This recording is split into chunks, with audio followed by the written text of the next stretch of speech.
Hello there my Jedi and Sith friends, and welcome to another Star Wars video. It is I coming at you once again, your friend and your favourite galactic hostess, Star Wars Meg. And today we've got some massive news which honestly is a pretty big shock. Once again, Lucasfilm is toying with us. In the brand new book Star Wars Legacy, which I've started reading myself, they've just hinted at the Rey movie and the cancelled hunt for Ben Solo. They can't keep getting away with this. They did the same in the Kylo Ren comics, and now those projects have been teased in one of the biggest Star Wars books of the year. And yet, from Lucasfilm's standpoint, both the Rey movie and the hunt for Ben Solo are not on the table at the moment. So, in covering this update and breaking it down, I also want to give you my own personal perspective based on my own experience with this book. Honestly, and maybe I'm being a bit preemptive because I still got a couple of chapters to go, it's not as bad as people are saying, and that's coming from a certified stamp-approved prequel fan. As far as Star Wars novels go, this really shouldn't have been my cup of tea, and maybe I'll change my mind after I finish it, but so far, it's pretty good. I love the world building. I'm actually quite enjoying the writing style of the author, Madeleine Roux. That is to say, the structure of the story, the way the dialogue is written. I also really like the expansion of the First Order, the way that people are feeling internally about the new Supreme Leader, Kylo Ren. But my favourite aspect of this book has to be the focus on the aftermath of The Last Jedi.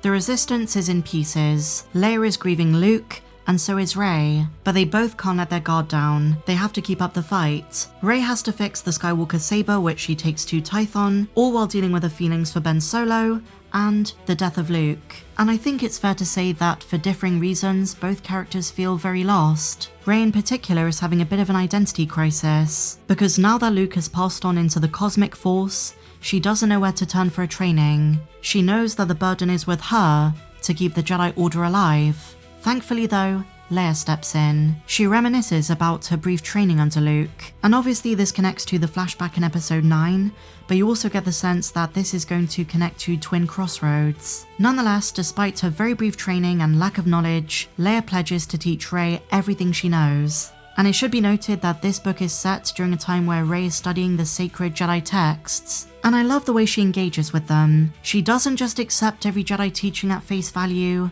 she questions them. For the sake of the success of her future Jedi Order, she wants to build upon the Jedi teachings of old, take and accept the things that worked, and leave behind what didn't. And this, my friends, is where the connection to the future Rey movie comes in, because there is one fundamental Jedi tenet that she rejects. Here's the quote: "Jedi were taught to let go of all attachments, but everyone needs something to fight for, and more than just ideas, people." In reading the Jedi texts, Rey comes across the mandate to let go of everything you're afraid to lose. The classic attachment rule which was central to Anakin's story in the prequel trilogy. But Rey pledges that when she builds her own academy, she's going to reject it. And then Rey says, "The more I learn about the Jedi, the more I want to change things. I'm supposed to be the peace and the hope and the light. I'm supposed to be carrying on the legacy of a religion that nobody has bothered teaching me about." And I have to say, I think that Rey is well intentioned. Her frustration comes from a place of wanting to make a difference. She knows she's going to carry on the Jedi legacy,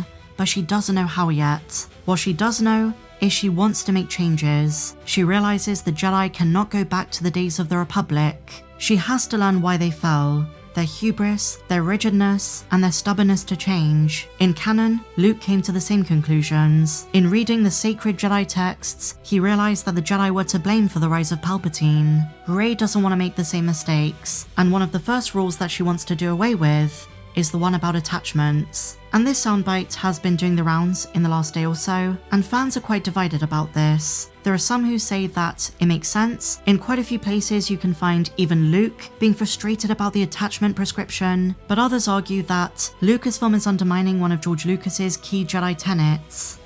But honestly, I think some clarity is needed. The Jedi rule of attachment is so misunderstood. A lot of people take it to mean that Jedi have to be purely stoic, that they can't show any love or compassion, and while it's true to some extent, it's not the full picture. Something which George Lucas stated time and again is that the attachment rule comes from Buddhism. It's a Buddhist-inspired philosophy where attachment is not the same thing as love. Attachment means clinging, possessiveness, an inability to let go, which can lead to fear and emotional reliance. Both of these things can be paths to the dark side.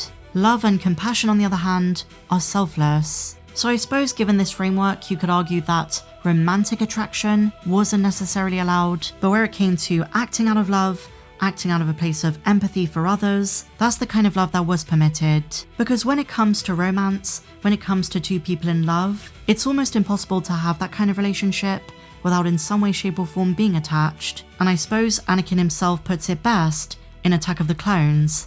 Attachment is forbidden. Possession is forbidden. Compassion, which I would define as unconditional love, is central to a Jedi's life. So you might say that we're encouraged to love. But again, that doesn't really apply to romantic relationships, because if you love someone, you're going to want to share a life with them, build a shared future, have trust in one another, and of course, fear to lose them. And this is why many have interpreted the attachment rule as just applying to personal love. But when it comes to loving others, when it comes to being a selfless Jedi, that's the kind of love they do approve of.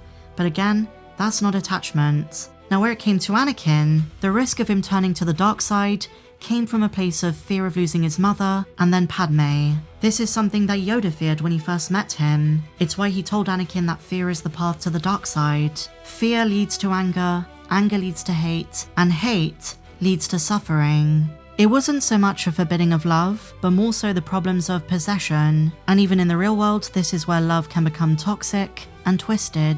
Yoda wasn't telling Anakin to stop loving Padme. Instead, the central message was to prepare himself for the possibility of loss, and not to allow the fear of that loss to control him. It's all the implications of that possible love, not the love or affection itself. That's a very common misconception. And while Anakin is the poster boy for Jedi attachments gone wrong, we've had examples in canon of Jedi who do fall in love, but it isn't dangerous. Even though he never finished his training, Kanan Jarrus was able to be one of the best Jedi who ever lived, while simultaneously being in love with Hera Syndulla. Their relationship was nowhere near as toxic as that of Anakin and Padme. I suppose a crucial difference is that Kanan didn't try to control destiny. He didn't try to control their relationship or their love. He trusted her decisions. He respected her independence as the leader of the Ghost, and, given the times they were living in, they knew the risk that either of them could die at any time. He truly accepted his sacrifice. So I suppose this relationship proves that the rule of attachment is way too rigid, and this is why Rey wants to do away with it. And in a way, this passage gives us insight into what her Jedi Order is going to look like. This is one of the most blatant setups for the Rey movie that we've had. If the film is still going to be made, it's still not gone into production, and we've heard no official updates about it. Some say it's already pretty much dead. I think they're going to prioritize Starfighter and then the Kinberg trilogy. But according to the rumors, there is going to be a Jedi Academy in Starfighter, so this could still hold relevance to Rey's next appearance, wherever that's going to be. But there's also a bit of an implication for the hunt for Ben Solo, because in this book, in Star Wars Legacy, it's very obvious that Rey is in love with Ben, and I wonder if at some point she's gonna want answers to what the dyad was all about. So after episode 9, she might go on a quest to find out how to bring Ben back to life, and this could tie into what Soderbergh was trying to do. But some huge reveals today, my friends. What do you think? Let me know in the comments down below, and may the Force be with you always.